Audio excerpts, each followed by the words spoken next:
Well, hello. Today we're looking at the Goldberg Variation, episode 6 of season 7. Premiering December 12th, 1999, the Goldberg Variation follows the luckiest man in the world as he's being stalked down by some vindictive mobsters. Not sure why Mulder and Scully have to get involved with this one.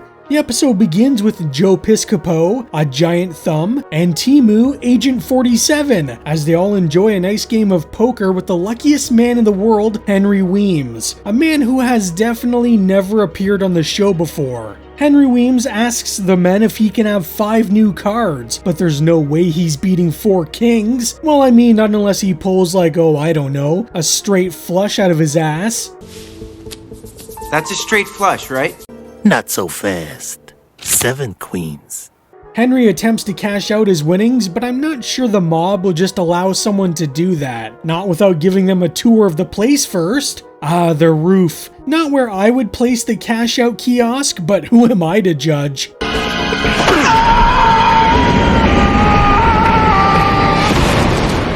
Don't worry everyone, the concrete broke his fall. What they actually don't know is Henry's made of a hyper-alloy endoskeleton. Mulder and Scully are on the case for reasons I can't discern, though what is with Mulder's dramatic entrance? Also, it's a good thing their 90s cell phones work through thick concrete. Mulder explains this is the building of one mobster, Jimmy Catrona, but I'm not sure what this has to do with the X-Files. He then goes on to explain the man who was thrown from the roof of the building and yet somehow survived. Some kind of genetic predisposition towards rapid healing or tissue regeneration.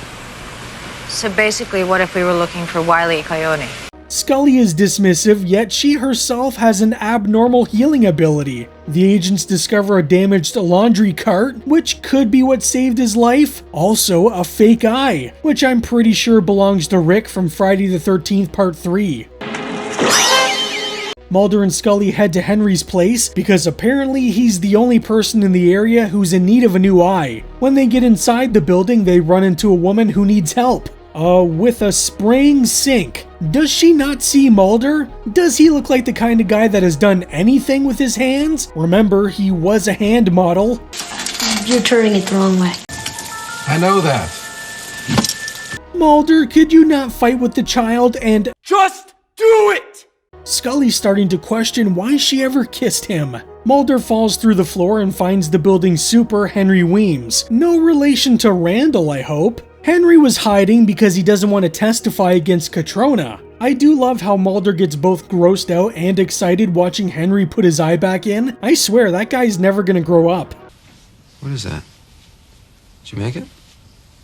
Don't act like you never played Mousetrap, Mulder. Of course, his inner child won't let him not play with the contraption. Mulder and Scully attempt to offer Henry protection from Catrona, but Henry would rather be alone with his toys. Come on, Mulder, this guy just got lucky. There's no X-File here. Maybe his luck is the X-File.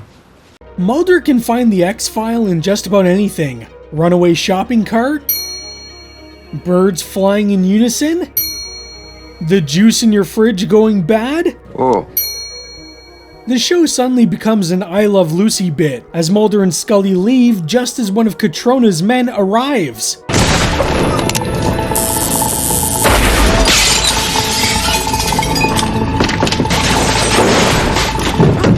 It's like Final Destination, but for idiots.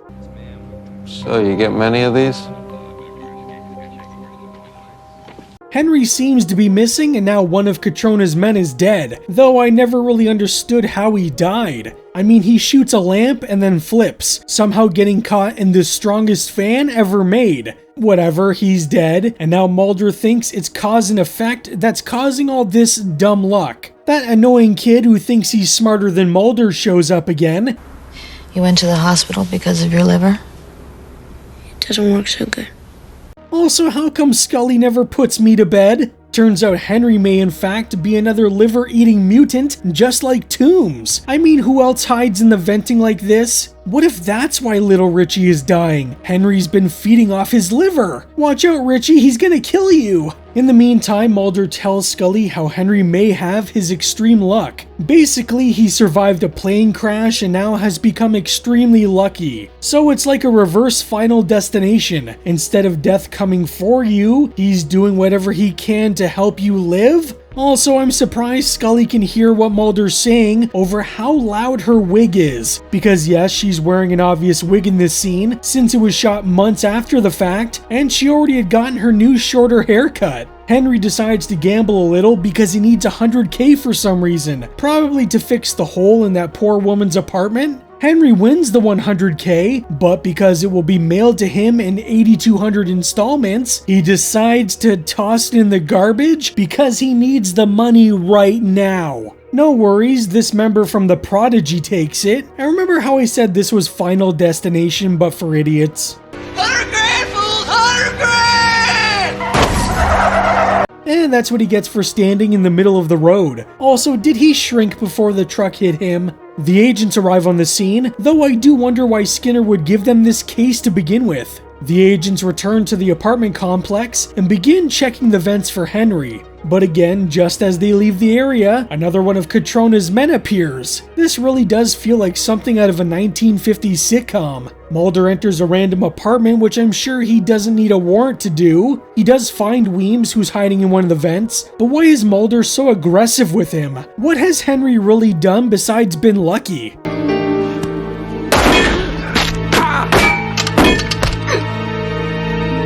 At least this death kind of makes sense, though I'm not sure shooting an FBI agent was the smartest play here. Whatever brand this is, I hope he gets a sponsorship. Oh come on, he's not dead? I call bullshit. Mulder looks really happy for someone that got shot. Scully hands Mulder a deck of cards, because of course he needs to prove that Henry is lucky. It turns out that Henry isn't just lucky, but when he gets really lucky, bad things tend to happen to the people around him. This is why he got involved with the mob, because if something bad happens to them, who cares? But he's actually doing all of this so he can make enough money to pay for Richie's operation. I guess he must be a big fan of the Even Stevens. And he's CN something. CMV negative, cytomegalovirus. We get it, Scully, you're a medical doctor. You don't need to make the rest of us look dumb. Henry leaves the hospital only to be followed by one of Catrona's men, who just happened to pull up at that exact moment.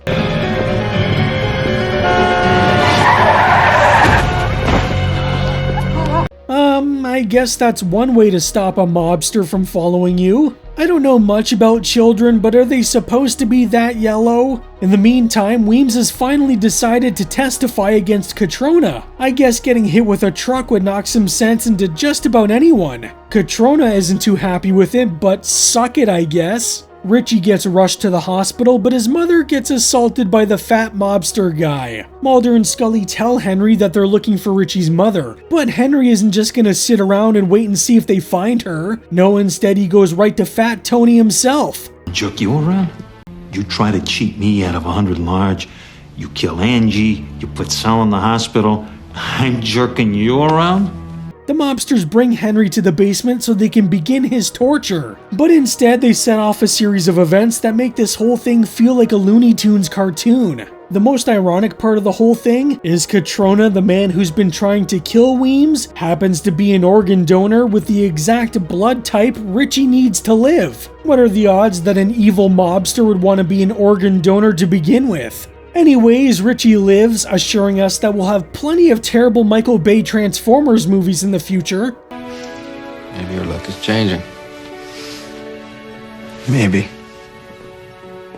The Goldberg Variation is an alright episode. It's lighthearted, a bit comedic, and slightly fantastical. But as far as Next File goes, it doesn't do a whole lot for me. Don't get me wrong, it's entertaining for what it is, but it would be nice if the show could get back to doing something a little on the scarier side. I honestly don't have much of an opinion on this one. It's fun to see Shia LaBeouf in an early role, before working for Disney drove him insane, but beyond that, there's not a whole lot to it. The idea that this man is so lucky that it affects everyone around him, regardless of whether or not there's a close relationship, is an interesting one. I think it ties in nicely with the idea of the Rube Goldberg machine seen throughout the episode. How despite looking like we have nothing to do with someone's life, in a way we're all a cog or a pulley, driving a person towards an outcome that may or may not be predetermined. It's an interesting concept, though I don't know how well it plays out for a fun television show. I don't know why, but it reminds me of this superhero I heard about years ago called Shamrock. She was this Irish superhero who had the superpower of luck, and then one day just suddenly realized she lost her powers when she tripped in the bathroom and broke her leg. That always stuck out with me as being really hilarious, because she didn't even lose her powers in some big epic fight. She just happened to trip one day after going pee.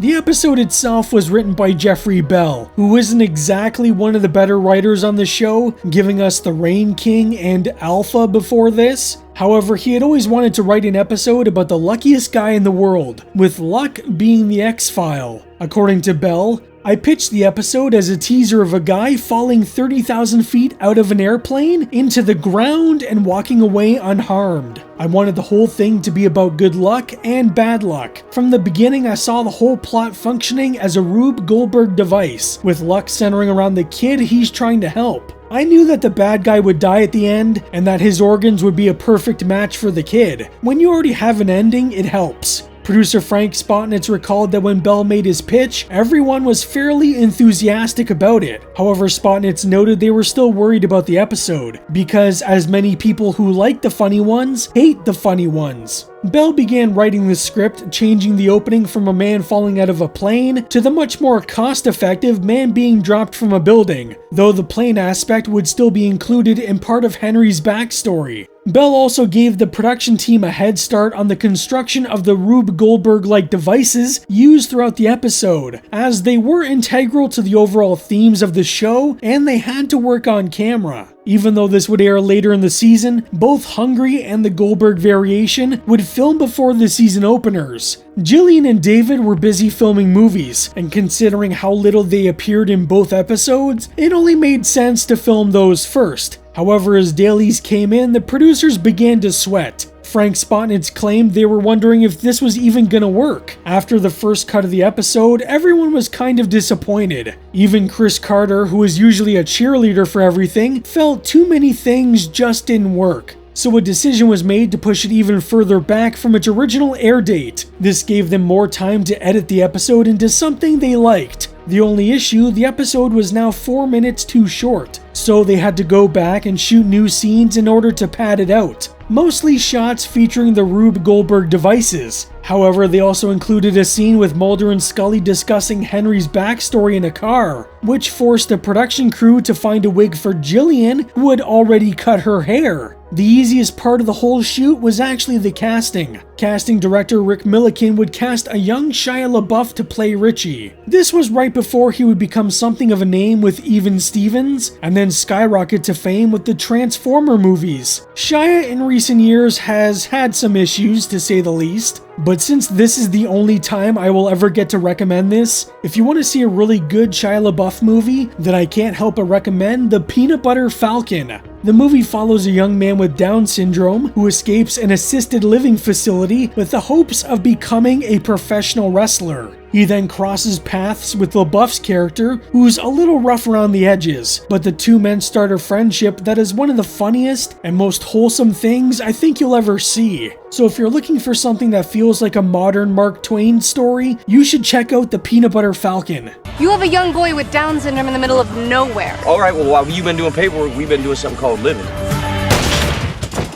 Oh, man! The other casting decision was the late Willie Garson as Henry Weems, likely best known for his role on Sex and the City. Garson had already appeared on The X-Files in the Season 3 episode, The Walk. Hilariously, Milliken claimed they broke a rule by casting Garson when he said, "We don't like to repeat people on this show." Since when? The X-Files is very well known for using the same actors in multiple roles. Just look at Nicholas Lee, who started off as guy trying to bang gender-changing alien to Krychek. Geez, I really hope some guy with no life doesn't create a montage of actors that have appeared in more than one role.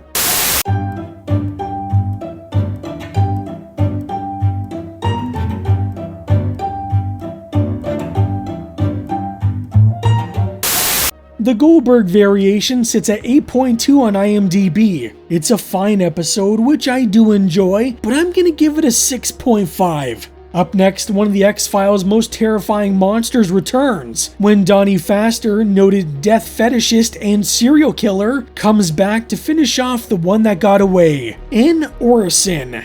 So what do you think about the Goldberg Variation? Let me know down in the comments. Anyways, that's all for today. I hope you're having a great day and stay spooky. Sunday, an all-new X-Files so strange. He survived getting thrown off a skyscraper. How's it feel to be the luckiest man in the universe? So bizarre. What the hell happened here, Mulder? So shocking.